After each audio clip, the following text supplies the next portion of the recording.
Bora desvendar tudo sobre o 5º artigo da Constituição, aquele que é os direitos fundamentais. Hoje, inclusive, começaremos do inciso 1º ao 10º, mas também o caput aqui para a gente poder fazer a introdução, mas haverão outros vídeos que a gente pode estudar aqui. Então, eu já te convido aqui a se inscrever no canal, ativar o sininho que você vai receber os nossos vídeos toda vez que for aqui no canal, tá bom? Eu sou Kelly, hoje eu vou guiar vocês aqui no nosso estudo, né, aprofundado aqui, nosso mapa mental aqui do artigo 5º da Constituição. Coloco aqui parte 1, porque nós vamos estudar o caput, né, mas inciso 1 ao 10º, como eu mencionei agora na introdução, tá bom? Vamos entender que o artigo 5º da Constituição, eles vêm aqui nos falar sobre os 5 direitos fundamentais, que são a vida, a liberdade, a igualdade, a segurança e principalmente a propriedade, tá? Eles vão servir base aqui para todos os outros direitos, tá bom? Isso é muito importante a gente falar. Vamos olhar aqui, que inclusive, começo aqui, inclusive, falando o que é o artigo 5º, né? Onde ele fala sobre todos são iguais aqui perante a lei, sem distinção de qualquer natureza, garantindo-se aos brasileiros e aos estrangeiros residentes no país a inviolabilidade do direito à vida, à liberdade, igualdade, segurança, propriedade nos termos seguintes, né? Como eu te disse, são os 5 direitos aqui fundamentais que ele está nos mostrando, né? Então, vamos falar primeiro sobre a titularidade, né? Para quem que ele está se referindo aqui, né? Então, a gente sabe que ele diz logo de cara que são os brasileiros e principalmente os estrangeiros aqui, que estão residentes aqui no Brasil.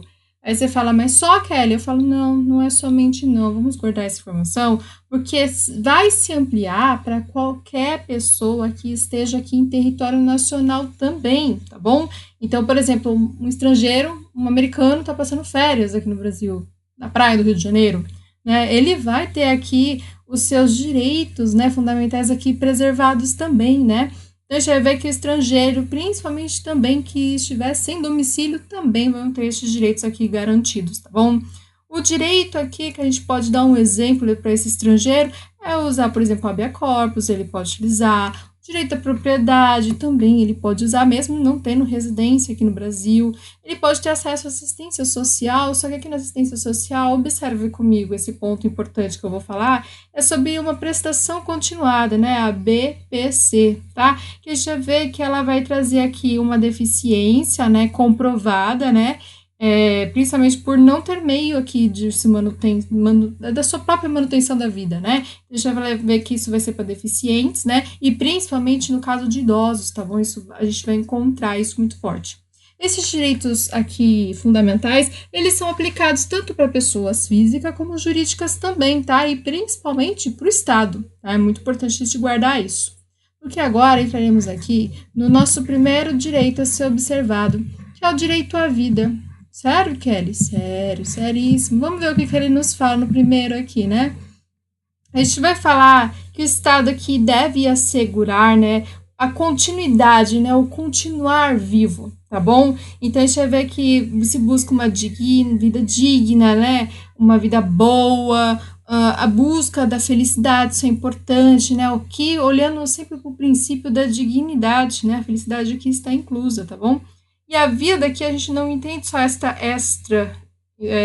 extrauterina, né, que é o que nós estamos aqui respirando esse ar, né, desse planeta, mas a intrauterina também vai entrar aqui, tá bom? Então, por exemplo, aqui no Brasil, o caso de aborto, ele entra aqui como uma ameaça aqui da vida de gestante, como possibilidade, tá bom? Então, pode ter aborto em casos de ameaça à vida da gestante, e também se for fruto aqui de uma gravidez de estupro. Tirando isso, não é aceito o aborto no Brasil, né? Você fala, nossa, Kelly, mas eu não acho isso certo, achando certo ou não. É isso que realmente acontece aqui no artigo 5º que nós levamos em consideração aqui no nosso Brasil, tá bom? Então, vamos olhar aqui alguns casos específicos que eu selecionei aqui, basicamente 4, para começarmos a olhar esse direito da vida, tá bom? Então, vamos começar com o caso da interrupção aqui, no caso de uma gravidez de um feto anencéfalo. Aí você fala, nossa, já sei, ele tem a garantia aqui de vida preservada. Calma, vamos ver juntos, vamos ver. Porque Quando estamos falando aqui desse feto anencéfalo aqui, ele tem uma má formação no seu tubo neural, tá? Deixa eu ver que é uma patologia letal aqui, ou seja, nasce, né, e morre poucas horas depois. É muito trágico isso. Então, é preciso que tenha-se uma antecipação aqui, né, no caso terapêutico de parto, né, ou seja, precisa ser diagnosticado isso antes, né, para que esse caso de um ancéfalo aqui, ele não vai ser titular do direito à vida aqui. Ele vai ser considerado, inclusive, juridicamente morto, tá? E principalmente sem uma proteção aqui jurídica, tá bom? Isso quando há detecção, tá bom? Nesse caso, tá bom? Anencéfalo, tá? Realmente ele vai nascer e, infelizmente, não vai conseguir sobreviver, tá? É muito trágico isso, né? Então, vamos lá.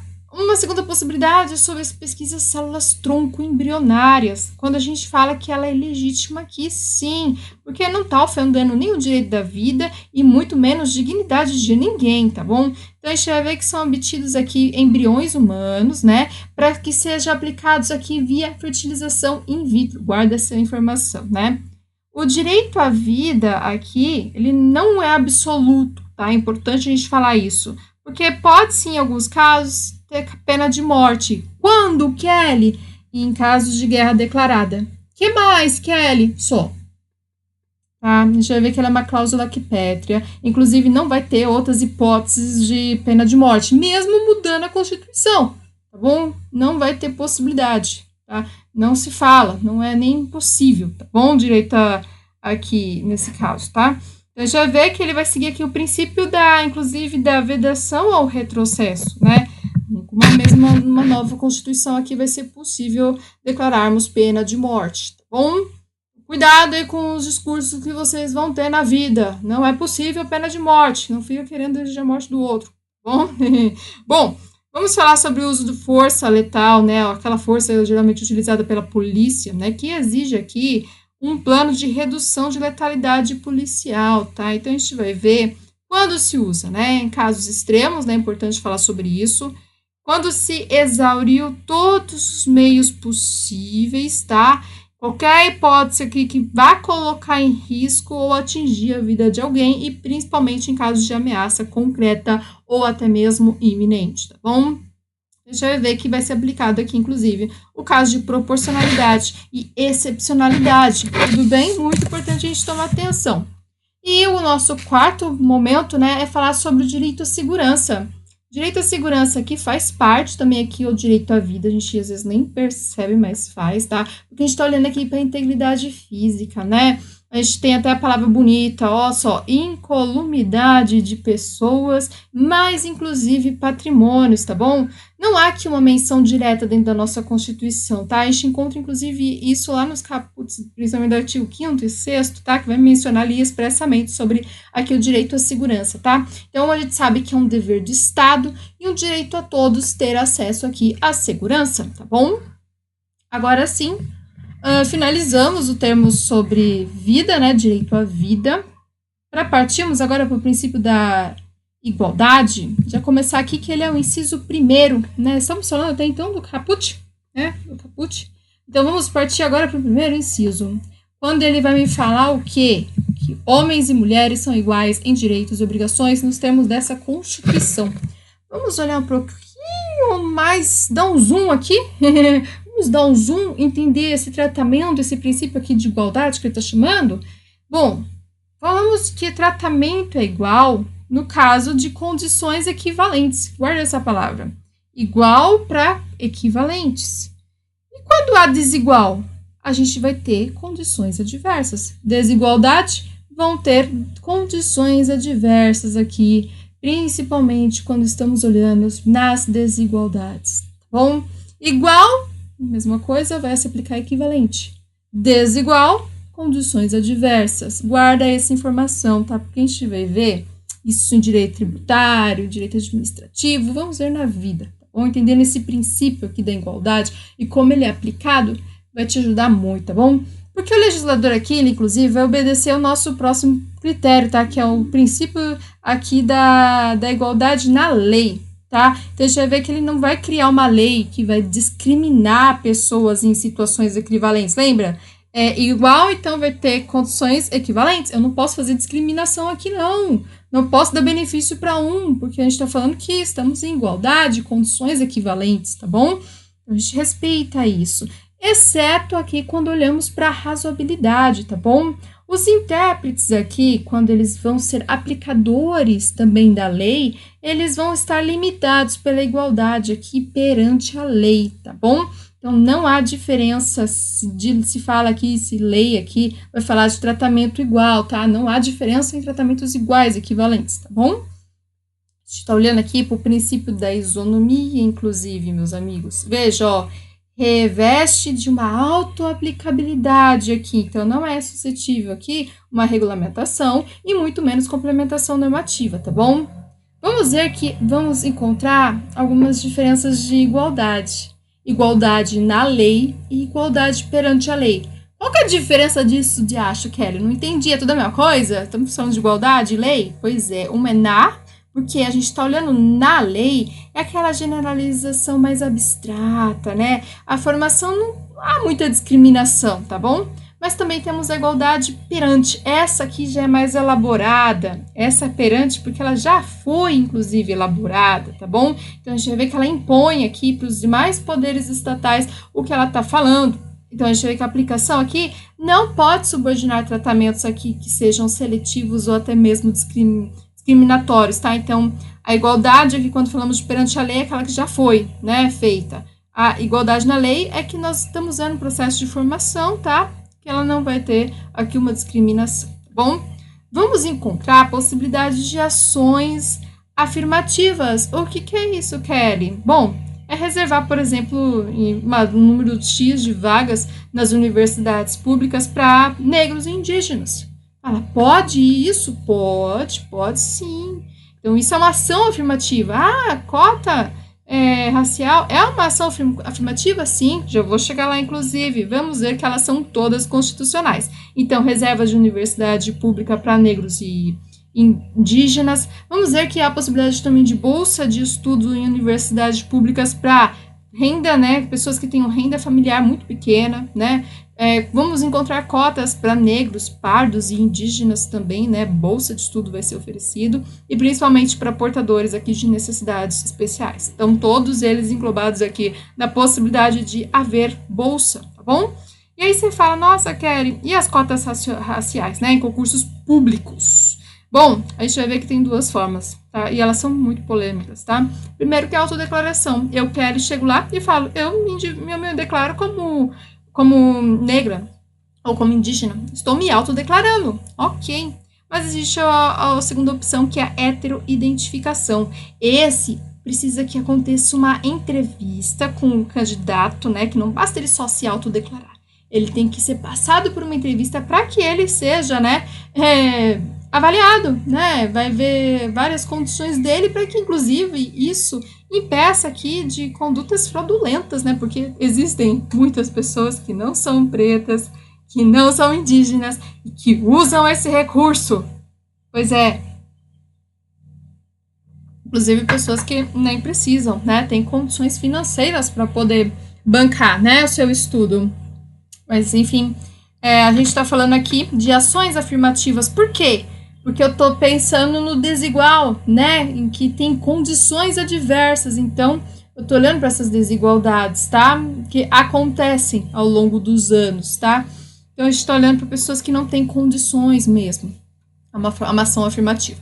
Bom, a gente vai encontrar a igualdade material, né? Que não proíbe lei, né? Criar discriminações, né? Vai, inclusive, aqui respeitar aqui o princípio da razoabilidade. Por exemplo, quando eu tenho um concurso para agentes penitenciários, né? Por exemplo, eu vou escolher agentes que vão trabalhar numa prisão feminina. Então, logicamente, esses agentes eu vou tentar não que sejam homens, né? Então, eu estou olhando para o contexto aqui, né? Essa é a igualdade material, né? A gente vê que não proíbe, né? Ele está criando aqui discriminações por conta da razoabilidade, tá bom? Então, é uma justificativa aqui que só vai aparecer se ela estiver prevista em lei, tá? Ou até mesmo na própria Constituição. Então, isso aqui de concurso para agentes penitenciários e eu escolher somente mulheres é permitido se estiver na lei. Como se eu quiser também colocar limite de idade em concursos públicos. Por quê? Porque eu tô com um cargo que tem uma natureza que vai me exigir atribuições aqui que eu preciso preencher, não pode ser qualquer idade, né? Ou corpos femininos e masculino, né, na aeronáutica, né? Então, a gente vai ver que uma observação aqui importante. Os atos infralegais não determinam as limitações, tá bom? A gente vai ver aqui que a igualdade, ela vai buscar impedir discriminações, tá? Principalmente aquela que é de gênero, de orientação sexual. A gente vai ver que existe até os direitos de possibilidade de alterar o nome, né, gênero, né? A gente vai encontrar aqui simplesmente pelo registro civil, né? Não vai precisar de comprovar que fez cirurgia de transgeneralização ou tratamento hormonal, não precisa, tá? Só pelo fato de ter alterado o seu registro civil já lhe garante, né, essa possibilidade. Vamos ver agora sobre legítima defesa da honra, né? No caso aqui de crimes praticados contra a mulher, né? Então a gente vai ver a razão aí que foi cometido, o cara vai lá falar, é porque ela me traiu. A parceira me traiu. Aí ele vai lá, o quê? Pratica feminicídio e violência. Né? Pra quê? Qual que é a desculpa? Pra reprimir aqui o adultério, pra ela aprender a nunca mais me trair, nem outra mulher do mundo também retrair, olha só. Isso aqui, gente, é um ataque, tá? É considerado aqui totalmente ataque desproporcional, covarde e criminoso. O homem não pode fazer isso, tá? Não vai existir aqui legítima defesa de honra como defesa legítima. Não existe defesa de honra, tá? Não é constitucional. Então, a gente vai ver que ela é contrária aqui, inclusive, à dignidade, à proteção à vida e, principalmente, aqui, a igualdade de gênero, que a gente está falando nesse princípio aqui da igualdade, nosso primeiro inciso da Constituição. Veja só. E aí, encontramos também a vedação ao racismo, né? Porque nós temos que observar o princípio da isonomia, que ela vai falar que ela é tributária, entre outros, né? Então, esse princípio da isonomia, ela não autoriza que o Poder Judiciário criar vantagens em alguns grupos, tá? Então, a gente vai ver que essa não autorização aqui do Poder Judiciário, inclusive, ela é uma ofensa, né, para a separação aqui dos poderes, se ocorrer, né? Então, eu vejo que as vantagens aqui para esses alguns grupos, via lei sobre outro, por exemplo, aumentar o vencimento do servidor público. Não pode fazer isso, tá? É uma ofensa aqui, principalmente quando olhamos para os nossos poderes, tá bom? Bom, esse aqui foram nossos princípios da igualdade. Para agora, partimos para a legalidade. Nosso inciso 2, que vai falar que ninguém será obrigado a fazer ou deixar de fazer alguma coisa, senão em virtude da lei. Esse aqui a gente acaba decorando tanto, esse é mais fácil, né? Todo mundo sabe o princípio da legalidade, né? Faz parte do LIMP, inclusive, tá bom?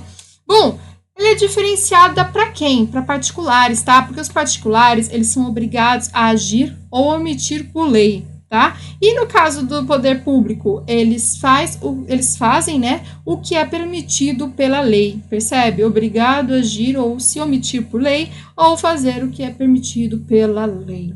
Momento Jabá Time para você que ama a papelaria fofa, precisa renovar aí seu estoque, canetas, papéis, estojo, cadernos personalizados, você encontra com a gente. Na descrição do vídeo você vai ter um link que você terá acesso a materiais que nós temos aqui e muitos outros tipos também para você poder escolher e acessar. Claro, estudante aqui conosco tem a opção de ter cupom de frete grátis. Corre e não perca mais essa chance. Vamos entender a diferença entre o princípio da legalidade, né, e a reserva legal.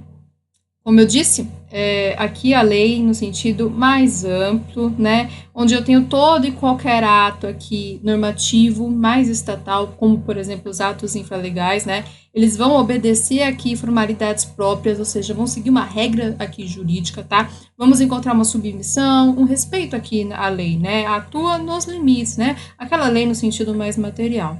Já quando olhamos para o princípio aqui da reserva legal, a Constituição vai chegar aqui e vai exigir aqui bem expressamente uma matéria aqui regulada por uma lei formal, ou seja, por atos de força de lei, tá? Então, olhamos aqui para uma lei mais restrita, né? No sentido mais restrito. Então, vamos encontrar, inclusive, um vínculo para o legislador, né? Que vai ser absoluto, né? Porque ele vai buscar ser integral aqui na regulamentação. Inclusive, a gente vê aqui uma edição de lei formal dentro do artigo 37, onde é a remuneração do servidor público, tá? Não é ato aqui infralegal, muito importante a gente entender isso. E vamos ver aqui na questão do relativo, ou seja, a lei formal, ela vai nos trazer parâmetros de atuação, tá bom? Então, vamos ver o que o ato infralegal aqui, ele complementa, inclusive vai respeitar aqui os limites, tá bom? Muito importante a gente entender isso. Começaremos, então, aqui com a simples, né? Que a lei vai exigir uma lei aqui formal, né? Para determinada matéria, né? Então, ela não vai especificar aqui conteúdo nem finalidade, tá bom? Então, ela vai ter mais liberdade para o legislador, inclusive. Por exemplo, uma assistência aqui religiosa, né? Entidades civis ou até mesmo militares, tá bom? Já vê, inclusive, ela sendo aplicada nas internações coletivas, tá bom? E quando ela é qualificada, veja, ela é o contrário, ela vai exigir uma lei mais formal, né, para uma determinada matéria. Principalmente porque ela vai pedir para que defina-se aqui tanto o conteúdo quanto a finalidade do ato, tá bom? Por exemplo, tem o caso da inviolabilidade aqui do sigilo, né? Então, eu tenho aqui a correspondência, principalmente as comunicações telegráficas, salvo aqui quando tiver ordem judicial, tá bom? Então, eu vou ver aqui que tem fins de investigação criminal, tá bom? Falamos aqui, então, que não há liberdade aqui de atuação do legislador, tá bom? Muito importante a gente lembrar isso, tá bom? Bom, vamos para o caso da tortura, né? Da tortura, tratamento desumano, degradante, né? Que é o artigo 3º. Inciso 3º, né? Desculpa. Ninguém será submetido à tortura, nem tratamento desumano ou degradante. Vamos falar um pouco mais sobre isso, né? A gente está falando aqui, principalmente, que existe uma súmula vinculante chamada 11, né? Número 11, que é o caso do uso das algemas, tá? Ele é lícito em casos de resistência, vai ter receio de fuga, que inclusive apresenta aqui um período aqui a integridade física, tanto própria, né, quanto alheia, tá? Então, há uma justificativa aqui excepcional, de uma excepcionalidade, né, que é por escrito, que se não houver, nós vamos encontrar inclusive uma pena. Essa pena aqui é de responsabilidade disciplinar, tá bom? Então, nós encontramos, inclusive, uma lei, a Lei 12.847, de 2013, ela vai criar, né, que o Sistema Nacional de Preservação e Combate à Tortura, vai ter o Comitê Nacional aqui de Preservação e Combate à Tortura e um mecanismo aqui nacional de prevenção, combate à tortura. Bom, muito importante a gente falar disso, porque agora partiremos para o nosso próximo inciso, que é o nosso inciso 4º, que fala sobre a liberdade aqui de expressão. Ele vai falar que é livre a manifestação aqui do pensamento, sendo vedado aqui o anonimato. Então, atenção, vamos entender. Quando falamos de pluralismo, principalmente político, todos podem se manifestar. Isso a gente já entendeu, né? Não pode o quê? Ser anônimo. Em momento algum, você quer manter sua liberdade de expressão? Não tem o que anonimar, tá bom? Porque, inclusive, isso vai garantir a responsabilização, né? Em caso de danos aqui a terceiros, né? Não é qualquer jeito que você pode sair expressando a sua liberdade de expressão, não. O que nós vamos encontrar aqui de vedação? Primeiro, denúncias anônimas, né? Como eu disse, não pode ser anônimo, né? Porque como causa única aqui, a gente vai ver que não instauria aqui um procedimento aqui formal, né? Então, a gente vai ver que as denúncias aqui servem de base e principalmente adota medidas para esclarecer todos os fatos, tá? Vemos o caso de peças apócrifas ou escritos anônimos, né? Não inicia, inclusive, medidas aqui de persecução só com elas, tá bom? Salvo aqui se for um documento que foi produzido pelo acusado, tá? Porque a gente vai encontrar, inclusive, corpo de delito, tá? Então, por exemplo, um bilhete de resgate aí querendo dinheiro, né? A gente vai usar isso como prova, tá bom?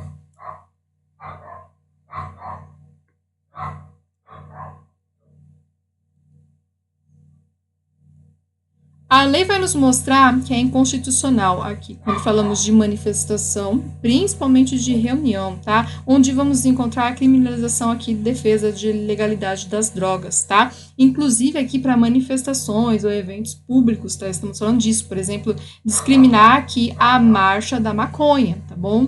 Então vamos ver que ela se aplica também para quem defende publicamente a legalização do aborto, tá? Então não considera aqui incitação prática criminosa, tá bom?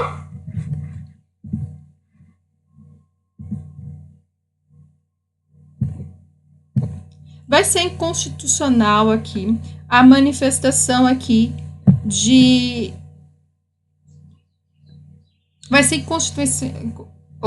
vai ser inconstitucional quando falamos sobre a manifestação e até mesmo a reunião, tá? No caso de criminalização de defesa aqui da legalidade das drogas. Como assim? Inclusive para as manifestações e eventos públicos isso também é aplicado, tá? Vou dar um exemplo aqui, descriminalizar a marcha da maconha. Isso também vai se aplicar para quem defende aqui publicamente a legalização do aborto, tá? Então não considera aqui, inclusive, uma incitação de uma prática criminosa, tá bom? O que a gente vê que não é absoluto aqui na nossa liberdade de expressão? As manifestações com conteúdo imoral e principalmente quando estamos vendo ilicitude aqui penal, tá? Então não consagram direito à incitação ao racismo, tá? Por exemplo, eu vou falar da comunidade judaica, não pode, tá bom? Incitação ao racismo não está permitido. Discursos de ódio, como, por exemplo, qualquer religião ou até mesmo seus seguidores, não pode. E principalmente contra a democracia, né? As suas instituições também, por exemplo, querer abolir aqui o Estado de Direito, né? Ou fazer graves ameaças, né? A gente vai ver que a expressão aqui, ela sempre vai ser buscada com muita responsabilidade, né? Porque o Poder Judiciário aqui, ele vai buscar analisar casos concretos. Inclusive, a gente viu recentemente, né? Eu vou falar isso, inclusive, um pouco mais para frente, tá? Não vou me adentrar agora, mas na hora que quando eu for falar é sobre isso. Bom, vamos encontrar aqui, dentro da nossa liberdade de expressão, um rol intenso de observações que a gente tem que ter. Primeiro, é sobre a garantia aqui de imunidade parlamentar, né? Que é referente aos deputados e senadores, né? Que ele não alcança os atos praticados aqui sem vinculação recíproca, tanto por meio do discurso, como por meio do desempenho das funções, né, parlamentares, tá? A gente vai ver que essa garantia aqui, ela é uma perspectiva mais funcional. O que é isso, Kelly? Ela quer proteger as funções que são essenciais aqui para o poder legislativo. Então, ela não alcança discursos dolosos, tá? Então, difamatórios, depreciativos, injúrias, críticas, né? Enfim, a gente vai ver que isso não se aplica. Vamos encontrar também um sistema aqui brasileiro de inteligência, né? Quando a gente usa a máquina estatal para colher informações dos servidores, né? A gente olha uma postura aqui mais política, né? Contrária, inclusive, ao governo, vai me mostrar que ocorre, né, que um desvio de finalidade, né? E elas são essenciais, inclusive, aqui o regime democrático, né? Essa postura aqui de inteligência, porque ela quer afrontar aqui os direitos fundamentais, né? Como, por exemplo, a livre expressão, com a privacidade, né? Por exemplo, da reunião ou até mesmo de uma associação possível. A gente vai encontrar ainda o combate à desinformação, principalmente dentro do processo eleitoral, né? Que não vai impor aqui censura, né? Então, vamos dizer que vai ter meio de comunicação, linhas editoriais, a mídia, né? Tanto impressa quanto eletrônica, tá? Ela não vai ter censura. Então, a gente vai ver que ela vai proliferar, inclusive, né, casos de notícias falsas, contamina aqui o espaço público, né, influencia aqui indevidamente a vontade dos leitores, né. Bom, a gente vai ter, inclusive, a liberdade de expressão aqui dos militares, oposição aqui diferente dos servidores públicos civis. Vamos entender que os integrantes, sejam eles policiais militares, Forças Armadas, Corpos de Bombeiros Militares, eles têm um regime aqui disciplinar distinto, tá? Esse é para quem quer para a carreira militar, inclusive, veja só. Ela é mais singular, tem atribuições diferenciadas, então reprime aqui crítica militares, né? Ou seja, a gente tem um ato aqui superior hierárquico diferenciado. Dentro do nosso ordenamento jurídico, a gente pode analisar aqui, ele não limita o exercício, ou seja, aquela liberdade de expressão, né, dos militares para qualquer situação, tá? Então, casos que não vai abranger, né, o caso de crítica ou até mesmo manifestação realizadas por um militar, tá bom? Vamos encontrar a exigência aqui do diploma, na verdade, não vamos encontrar, né, já vou até corrigir. Não é necessário a exigência aqui de um diploma, né, de jornalismo ou até mesmo um registro aqui profissional para quando você quer exercer aqui a profissão de jornalista, tá? Olhando a divulgação de dados, fatos, né, licitamento aqui que for obtidos, né, então a gente está querendo sempre proteger a honra, a imagem, a privacidade, principalmente a personalidade aqui, tá bom? Bom, direito de expressão com as devidas observações feitas, vamos para o direito à resposta, né? Que ele vai falar aqui no inciso 5º, que é assegurado o direito aqui de resposta proporcional ao agravo, além da indenização por dano material, moral ou à imagem. Bom, direito aqui à resposta, ele não é aplicado às ofensas, tá bom? Vai independer, inclusive, de infrações penais, tá? Então, chega que resposta é sempre proporcional, ou seja, quanto maior o dano, maior será a indenização, né? Então, veiculada aqui a gente vai ver que vai buscar sempre o mesmo meio de comunicação, o mesmo destaque, a mesmo tamanho, a mesma duração, inclusive, tá bom? Vai se aplicar tanto para pessoas físicas ou jurídicas, tá? E no caso delas serem ofendidas por expressão indevida de opiniões, né, a gente vai ver que vão ser aplicadas indenizações, né? Indenizações aqui que podem ser material, moral, ou até mesmo em relação à imagem, né? Que elas podem ser, inclusive, cumuláveis, tá bom? Independente aqui essas indenizações, nós veremos que de direito à resposta é exercido ou não, tá? Então, caracteriza ou não também uma infração aqui penal, tá bom?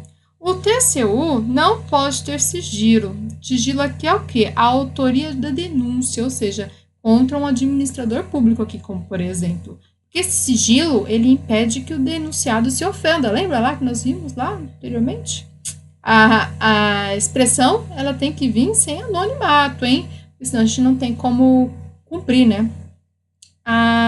Partiremos agora para a questão da liberdade religiosa. Inciso, tem 2 incisos, né, nele. Primeiro que é inviolável a liberdade de consciência e de crença, segundo assegurado livre aqui exercício dos cultos religiosos e a garantia daqui na forma de lei a proteção aos locais de culto e suas liturgias. E sétimo aqui é assegurada nos termos da lei a prestação de assistência religiosa nas entidades civis e militares de internação aqui coletiva, né? Bom, vamos entender que não é o poder público, né, responsável por prestar, né, aqui, né. Então, a gente está falando que o Brasil, lembrar, né, estamos falando de um Estado laico, né. A administração pública ela é impedida, inclusive, de exercer, porque estamos falando de Estado laico, não pode ter uma preferência de uma religião ou outra, tá? A gente vai ver que a assistência aqui, vem do caráter privado, tá? Então, vamos encontrar representantes aqui que são habilitados, inclusive, tá? A gente vai encontrar a proteção aqui dos locais que ele fala, que vai derivar, inclusive, da imunidade tributária. Vimos isso, inclusive, na aula de direito tributário da semana passada, aula aqui 5, tá? Então, ele vai vedar o quê? Que os entes, né, instituam aqui impostos sobre os templos, por exemplo, o IPTU, né, ele vai alcançar, inclusive, isso para os cemitérios, tá bom? Vamos encontrar a possibilidade aqui de ensino religioso, né, vamos observar, porque ele tem aquela matrícula que é facultativa, tem que ser dentro dos horários normais de escolas públicas, tá? Inclusive, qualquer violação aqui do Estado laico pode ter um caráter aqui mais confessional, tá? Vinculado a uma religião específica, tá? Vão se conviver aqui inúmeras religiões, né, inclusive as que são de matriz africanas, né, caso aconteça de ter maus tratos, né, animais sacrifícios, aí você observa, né, nossa, coitado do animal, né, permite-se aqui, né, no caso, sacrifício de rituais de animais, tá, porque a gente está olhando aqui para a liberdade religiosa, tá bom? Isso acontece, então os animais podem ser sacrificados aqui em nome da religião, isso é um consenso que chegou, tá? Que não é constitucional aqui. Atingir, rebaixar, desmerecer tudo que é religião diferente da sua, tá? Deixa, por exemplo, postar em rede social mensagem de ódio porque a religião é diferente. Não faça isso com seu coleguinha por causa de religião. Bom, vamos encontrar o caso de guarda sabática, né? Por exemplo, muitos adventistas e até mesmo judeus, né, têm que precisar que a opção de remarcar concurso, sim, por causa dessa crença religiosa que eles têm que seguir a religião, né? Os testemunhos de Jeová, eles têm aquela questão de não aceitar a transfusão de sangue, né? A gente vai ver que, inclusive, no caso de risco de vida aqui, a gente vai ter duas possibilidades. Se a pessoa for maior e capaz, ela vai ter uma autonomia aqui da vontade. Mas se for menor, né, menor de idade, o médico vai decidir salvar a vida ou não, tá? Essa informação a gente tem que guardar. Estou olhando aqui para os direitos, né, da intimidade, da vida privada, ou seja, aquela esfera que é mais secreta, né, do modo tanto de pensar como de agir. Eu estou olhando aqui para o direito da honra, né, aquela que é mais dignidade, o respeito aqui, né, da reputação, do bom nome e principalmente a imagem, que é aquela da representação de si mesmo, né, em relação aos outros. Esses aqui são invioláveis, tá bom? A gente está vendo que são intransponíveis, inclusive por intromissões ilícitas externas, né?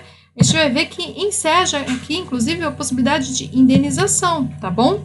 Eu vou encontrar aqui um grau de reprovabilidade da conduta, tanto moral como material. Elas são cumuláveis, inclusive, sobre o mesmo fato eu posso encontrar tanto moral quanto material, tá? A pessoa jurídica, a gente vai ver que elas são indenizadas também por dano moral. Sério, Kelly? Sim, porque elas são de titulares aqui de direito, tanto de honra quanto de imagem, tá? Então, a gente vai, inclusive, encontrar protesto aqui indevido a título cambial, né? Então, a gente vai ver que há a possibilidade também da indenização de extra patrimonial aqui, tá? Não é necessária aqui ofensa, tanto de reputação do indivíduo, né? Por exemplo, dor, sofrimento, no caso de perda do membro da família, né? Então, vou aqui ensejar danos morais, tá bom? Não pode-se coagir aqui um suposto pai a realizar aqui o exame de DNA, tá bom? Então, eu vou ver que vai ferir aqui a dignidade humana e principalmente a intangibilidade do corpo humano, tá? No caso de querer provar a paternidade, a gente vai usar outros elementos do processo, tá? Sobre a validade, né? Sobre ser válido a decisão judicial. Eu vou ver que há uma proibição aqui de publicação, principalmente de fatos relativos a indivíduos, tá? Por empresa, principalmente jornalística, tá? A inviolabilidade aqui é constitucional, porque eu tô querendo preservar a privacidade da pessoa.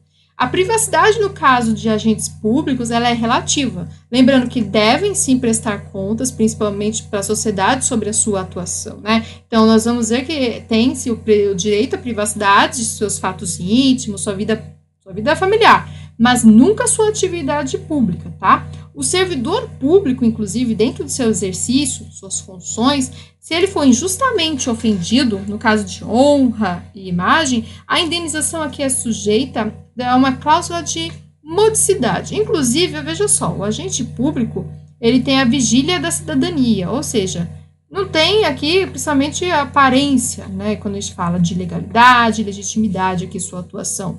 Então, se ele atrair aqui suspeitos aqui no comportamento antijurídico, eu vou tomar cuidado. Por exemplo, um auditor fiscal, ele tem aqui um dano à honra por uma reportagem que ele apareceu. A indenização para ele é muito menor do que qualquer outro cidadão comum, tá? Porque a publicação aqui, tanto de nome de servidores, valores correspondentes, seus vencimentos, vantagens pecuniárias, são legítimas. Estamos falando aqui de uma vigilância da sociedade perante esse agente público, tá? A gente vai ver que existe aqui a possibilidade de condenação por dano moral, tá? Onde eu vou encontrar uma ofensa da reputação do indivíduo, né? Uma ofensa, inclusive, à dor, né? No caso, como eu mencionei, a perda de um membro da família, que, inclusive, vai me poder ensejar aqui danos morais. Olhar para o nosso direito de privacidade, a gente observa que há uma necessidade aqui de uma autorização prévia no caso de publicações biográficas, ou não? Essa é uma pergunta. Eu vou sempre observar aqui, quem vai prevalecer, o direito à liberdade de expressão, tá? Então, eu vou buscar a manifestação do pensamento. Então, é inexigível o consentimento nesse caso, pode ser que aconteça. Mas, então, eu vou ter que, um caso de admitir biografias que não são autorizadas, tá? Então, não exclui que a possibilidade de indenização caso tenha, né, um dano material ou até mesmo moral nesse caso.